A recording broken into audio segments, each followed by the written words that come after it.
Alright, now point slope form is my favoriteest to use because it has everything all set up and you just need to do a couple tweaks to it. Okay, so point slope form is written like this: y minus y1 equals m parentheses x minus x1.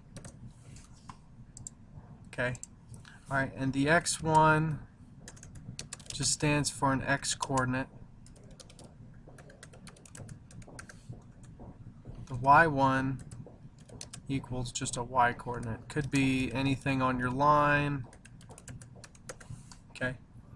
Now if you notice in this one doesn't have a y-intercept. You don't need to unless the question actually asks you to do a certain way.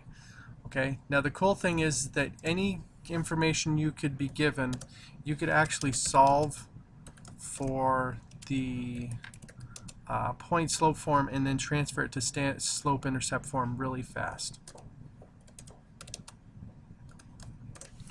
Okay, so let's say we had these 2 points, 9, 2 and negative 1, comma 3. So your first step is to find slope as usual.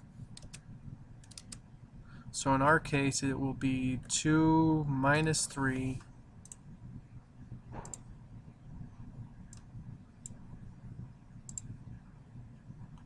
over 9 minus the negative 1. And that is important that you do have the double negative, okay? So this will be negative 1 up here, divided by 10. So our slope is negative 1/10. Okay. Step number 2 is plug in m and a point into formula. And it doesn't matter which formula you use, you just have to plug it in. Okay, so I'm going to use, let's use this one because it's smaller. Okay, so I plug it in, so this becomes y minus 3 equals negative 1/10 times x plus 1. Okay? Alright, now if the problem just asks you for point slope form, you're done. You don't need to do anything else. However, unlikely that that's going to actually be the end choice. So, if they wanted slope intercept form,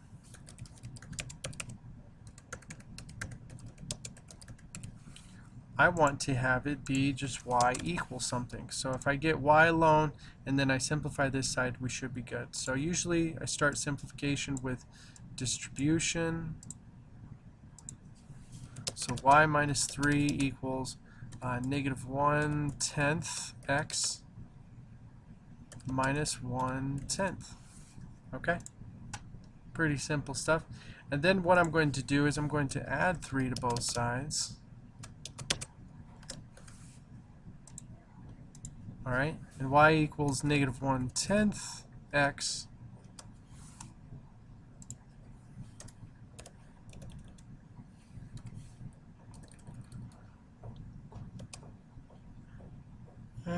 that should be 29/10 plus 29/10.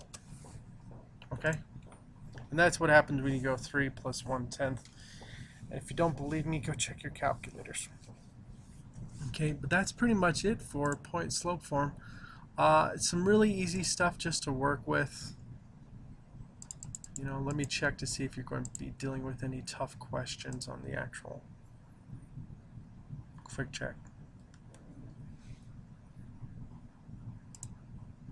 Okay. Now you may be asked to write equations that are equivalent, so you might be given this form and you have to go back to here. That's up to you how you want to do that. Or you might be given, you might have figured out this form and then you need to transfer it here. So it just depends on what you're asking. These are both equivalent forms and they just work just really nice. I think point slope works a lot better because it gives you the point and the slope to work with to actually get this all set. Okay? Alright, thank you guys very much and have a great day.